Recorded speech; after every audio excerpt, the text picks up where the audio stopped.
सभी श्रोताओं को हमारा नमस्कार।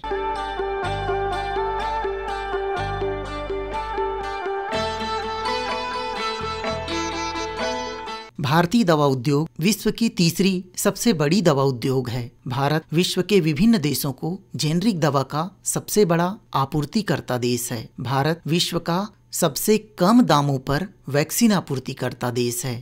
साथ ही भारतीय दवाओं को वैश्विक स्तर पर सराहा भी जाता है, क्योंकि एक तो दवा की कीमत कम है, वहीं गुणवत्ता की दृष्टि से उच्चतम स्तर पर है। इसीलिए भारत को अब फार्मेसी ऑफ द वर्ल्ड भी कहा जाने लगा है। भारत की जनता को कम दामों पर दवा उपलब्ध कराने के उद्देश्य से प्रधानमंत्री भारतीय जन औषधि परियोजना की शुरुआत की गई है। जन औषधि परियोजना और जेनरिक दवाओं पर विस्तृत जानकारी प्राप्त करने के लिए आज हमने स्टूडियो के फ़ोन लाइन से संपर्क किया है श्री धीरज शर्मा जी से, जो कि महाप्रबंधक हैं भारतीय जन औषधि परियोजना नई दिल्ली में।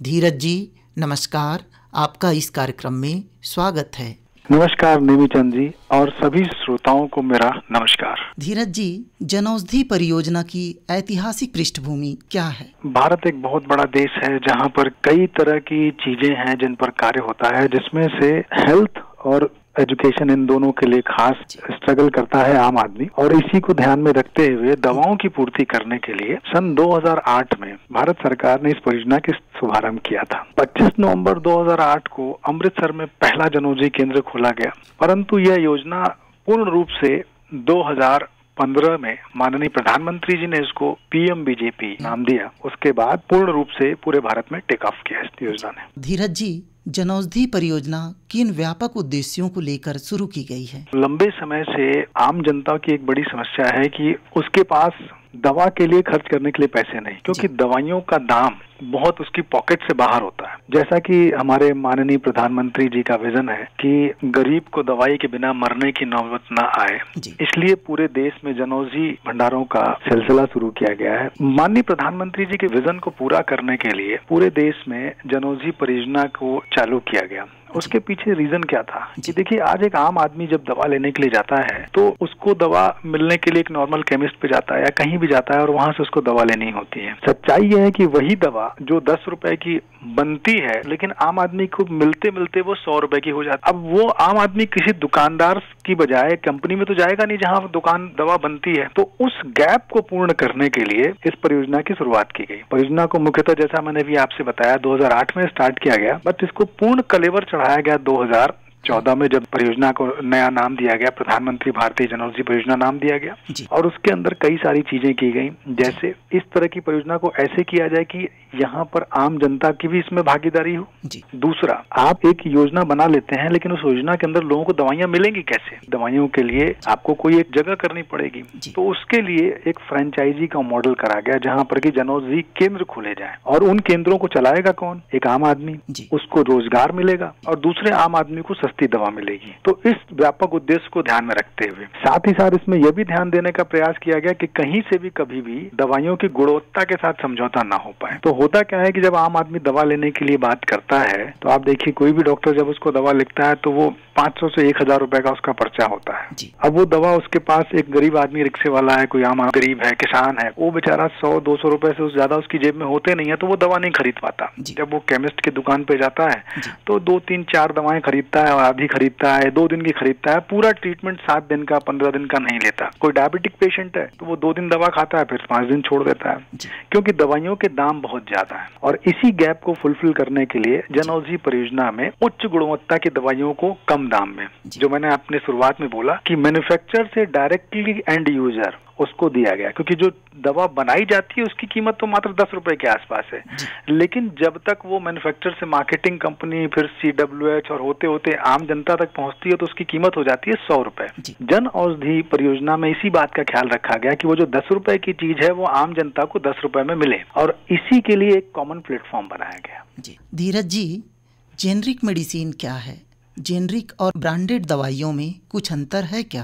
बहुत अच्छा क्वेश्चन किया आपने जी। ये बहुत ही बढ़िया सवाल है आपका, क्योंकि ये एक ऐसा सवाल है जो आम जनता से जुड़ा हुआ और आज भी इसको लेके भ्रांति है लोगों के मन में कि जेनरिक दवाइयाँ क्या हैं। नेमीचंद जी, आपको एक बात बताऊं कि किसी भी दवा को बनाने के लिए चाहे वो जेनरिक हो चाहे वो ब्रांडेड हो जी, दोनों का स्टैंडर्ड प्रोटोकॉल एक ही होता है। यानी कि उस दवा को बनाने के लिए जितने नियम ब्रांडेड के लिए लगेंगे उतने ही जेनरिक के लिए लगेंगे। अगर हम पैरासीटामोल की बात करें तो पैरासीटामोल को बनाने का तरीका एक ही है। बनने के बाद आप उसको जेनरिक या ब्रांडेड बोल देते हैं। जेनरिक मतलब जैसे इसको आम भाषा में बात करें कि जब आपके पास एक दूध वाला आता है घर पे तो दूध के नाम से देते, और जैसे आपके उपक्रम है, कोऑपरेटिव उपक्रम है, जैसे आपके छत्तीसगढ़ में देवभोग दूध आता है तो उसके अंदर दूध ही, हमें आवश्यकता दूध की ही है जी। तो यही आपकी जेनरिक मेडिसिन है कि जेनरिक मेडिसिन में क्या होता है, उसका मॉलिक्यूलर नेम होता है, केमिकल नेम होता है। और ब्रांडेड में क्या हुआ कि आपने उसका नाम दे दिया जी। आपने टेलर से शर्ट ले ली, वो शर्ट हो गई आपकी, और आप जब शोरूम पे गए तो उसका ब्रांड नेम लग गया, लेकिन सिल के टेलर उसी तरीके से देगा जी जी। तो यही है। दूसरा, क्वालिटी में कोई अंतर नहीं होता। मैं वापस इस बात पे जोर देना चाहूंगा क्योंकि ये भ्रांति कई बार लोगों के मन में आ जाती है कि ये महंगी है तो अच्छी है और ये सस्ती है तो सस्ती अच्छी नहीं है। ऐसा नहीं है। ये आपको जान के बड़े कमाल की बात लगेगी कि हो सकता है कि आप किसी और चीज के अंदर आप जब जाएं तो आप बोलें कि भाई इसमें शायद अच्छे कंटेंट डाले हों, लेकिन जेनरिक और ब्रांडेड हमारा ड्रग का जो रूल बोलता है दोनों के अंदर कंटेंट बिल्कुल सेम होते हैं जी, कोई भी अंतर नहीं होता। तो सर ब्रांडेड दवाइयों का रेट ज्यादा क्यों होता है फिर? बड़ा अच्छा सवाल है नेमीचंद जी। देखिए, हम लोग कई बार मॉल में जाते हैं, डिफरेंट जगहों पे जाते हैं। जो शर्ट एक हमारा टेलर जो हमारे बाबा और पिताजी लोगों के समय से वो सिलता रहा है, हो सकता है वो हमें 600 या 700 मिल जाती है, और वही ब्रांडेड शोरूम में आप जाइए तो वो शायद उसके ऊपर ब्रांड नेम लगा होता है तो महंगी मिलती है, 2000 या 2500 की मिलती है। इसी तरीके से जब किसी जेनरिक मॉलिक्यूल वाली दवा के ऊपर ब्रांड नेम कोई कंपनी चढ़ाती है तो उसके ऊपर कई तरह के वो खर्च करती है जी। उसकी मार्केटिंग के ऊपर खर्च करती है, उसके अंदर रिटेलरों के लिए, डिस्ट्रीब्यूटरों के लिए कई तरह की स्कीम देती है जी। और कंपनी के, डिस्ट्रीब्यूटर के, CWH के, CNF के बीच में कई मिडिल मैन होते हैं जिनके अपने मार्जिन डाले जाते हैं, और ये सब खर्च बढ़ते बढ़ते वो दाम इतना बढ़ जाता है। दवाइयों की क्वालिटी में कोई अंतर नहीं है। आपको जान के आश्चर्य होगा कि भारत में ज्यादातर कंपनियां जो ब्रांडेड बनाती हैं वो जेनरिक भी बनाती हैं। धीरज जी, क्या जेनरिक मेडिसिन प्रधानमंत्री जनौषधि केंद्रों में ही मिलती है? क्या हम सामान्य मेडिकल स्टोर से जेनरिक मेडिसिन खरीद सकते हैं, और क्या उस मेडिकल स्टोर द्वारा हमें उपयुक्त मात्रा में छूट दी जाएगी? सबसे पहली बात तो हमको ये समझना चाहिए कि जेनरिक मेडिसिन मुख्यतः आपको प्रधानमंत्री जनौषधि केंद्रों में ही मिलती है, क्योंकि अभी भी सामान्य मेडिकल स्टोर पर इस तरह की परिस्थितियां नहीं है जहां पर आम आदमी को ये समझ में आ जाए कि ये जेनरिक है या ब्रांडेड है, जिससे कि आम आदमी उसमें अंतर कर पाए। अब सामान्य मेडिकल स्टोर पे जेनरिक बहुत कम है। मुख्यतः अभी तक ये परियोजना भारत में भारत सरकार द्वारा प्रधानमंत्री जनौषधि केंद्रों से ही चल रही है, जहां पर हमारी जेनरिक दवाएं मिलती हैं। जो दूसरे केमिस्ट हैं वो कुछ जेनरिक के नाम पे थोड़ी बहुत छूट तो दे रहे हैं, लेकिन होता क्या है कि उसी 10 रुपए की चीज को जब आप 100 रुपए की MRP करके अगर 20 रुपए डिस्काउंट दे रहे हैं तो 80 की मिल रही है। आप जनौषधि केंद्र पे जब जाते हैं तो उस पे MRP 100 लिख के 80 की नहीं मिलती है, पर MRP ही 10 रुपए होती है। यानी वो दाम इतना घटा हुआ ऑलरेडी होता है कि आपको बिल्कुल ऐसे समझने की जरूरत है कि आप एक ऐसी दुकान पे जाते हैं, एक रेट की दुकान है, तो आपको वहाँ कोई बार्गेनिंग नहीं करनी है। आपको मालूम है यहाँ पर इस 500 की चीज का दाम 2000 करके फिर 500 नहीं बेचा जाएगा। ये 500 की चीज पर MRP ही 500 है। ये आपको फायदा है प्रधानमंत्री जनौषधि केंद्रों में जाने से जी। तो हम सामान्य मेडिकल स्टोर से, केमिस्ट से दवाई लेते समय पूछ सकते हैं कि हम जो दवाई ले रहे हैं वो जेनरिक है कि ब्रांडेड दवाई है, और यदि वो जेनरिक दवाई है करके बोलें तो हम उससे छूट की मांग कर सकते हैं? अवश्य, यह आपका हक है। अगर वो जेनरिक के नाम से आपको दे रहे हैं तो आपको कम से कम 80 से 90% तक डिस्काउंट की मांग करनी चाहिए उससे। मगर सामान्य व्यक्ति के लिए यह समझ पाना बहुत मुश्किल है कि ये दवाई ब्रांडेड है क्या जेनरिक है। इसके लिए कोई उपाय है सर कि एक सामान्य व्यक्ति जान सके कि ये दवाई ब्रांडेड है या जेनरिक है? निमी चंद जी, इसका फिलहाल तो एक ही उपाय है कि आप भारत सरकार की जो सर्टिफाइड दुकान है प्रधानमंत्री जनौषधि केंद्र, उस पर चले जाइए।